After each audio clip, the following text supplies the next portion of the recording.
معروف مذہبی شخصیت شیخ الحدیث حضرت مولانا محمد ادریس صاحب ترنگزئی کو شہید کر دیا گیا۔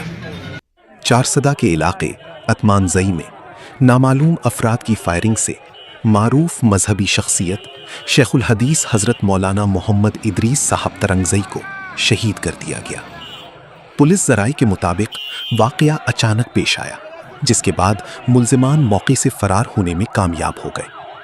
سیکیورٹی فورسز نے علاقے کو گھیری میں لے کر سرچ آپریشن شروع کر دیا ہے۔ واقعے کے بعد علاقے میں خوف و ہراس پھیل گیا، جبکہ عوامی و مذہبی حلقیوں کی جانب سے شدید مذمت کا اظہار کیا جا رہا ہے۔ پولیس کا کہنا ہے کہ واقعے کی مکمل تحقیقات جاری ہیں اور ملزمان کو جلد گرفتار کرنے کے لیے اقدامات کیے جا رہے ہیں۔ ذرائع